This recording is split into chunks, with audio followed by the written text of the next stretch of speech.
अस्सलाम वालेकुम गाइस। तो आज हम डिस्कस करने वाले हैं रेप्लिकेशन ऑफ डीएनए।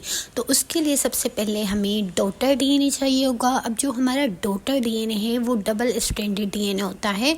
तो उसकी रेप्लिकेशन करने के लिए हमें सबसे पहले उसको सिंगल स्ट्रैंड में कन्वर्ट करना पड़ेगा, यानी कि जो डबल स्ट्रैंडेड है वो उसको अनजिप करना पड़ेगा, उसको खोलना पड़ेगा। उसके लिए क्या इम्पोर्टेंट है, उसके लिए हमारे पास एक प्रोटीन होती है जिसको हम क्या कहते हैं, ए proteins, DNA protein A.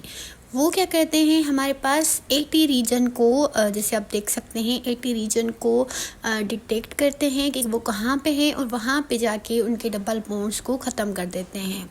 Then जब ये डबल बॉन्ड्स को ब्रेक करते हैं तो वो जो हमारा डबल स्ट्रैंडेड डीएनए है वो सिंगल स्ट्रैंडेड में कन्वर्ट हो जाता है और इस पॉइंट को हम ओरिजिन ऑफ रेप्लिकेशन कहते हैं। एंड देन हमारे पास रेप्लिकेशन बबल बनता है, जैसे कि आप इस पिक में देख सकते हैं। अब ये जो रेप्लिकेशन बबल है, यहाँ पे हमारे पास हमारा एक और एंजाइम आएगा which is known as DNA helicase. DNA helicase क्या करेगा, फर्दर उस डबल स्ट्रैंड को अभी आगे जो है वो अनजिप करता जाएगा ताकि हमारा जो डीएनए पॉलीमरेज है वो आके उस पर एक्ट कर सके। लेकिन डीएनए पॉलीमरेज सिर्फ उस वक्त तक एक्ट कर सकता है जब उसको प्राइमर मिले। प्राइमर एक शॉर्ट चेन ऑफ न्यूक्लियोटाइड होती है जो कि आरएनए न्यूक्लियोटाइड से बनी होती है। अब उस प्राइमर को बनाने के लिए हमारे पास एक और एंजाइम होता है जिसको हम प्राइमेज कहते हैं। तो प्राइमेज यहाँ पे हमारे पास आरएनए प्राइमर बनाएगा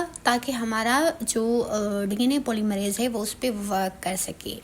दूसरी बात यह है कि हमारा जो डीएनए पॉलीमरेज है वो ओनली 5 to 3 डायरेक्शन में वर्क करता है। जैसे अभी आप देख रहे हैं कि 5 to 3 डायरेक्शन में ये एरोज मूव कर रहे हैं। तो ये जो न्यू स्ट्रैंड्स बन रही हैं वो हमारी 5 to 3 डायरेक्शन में बन रही हैं।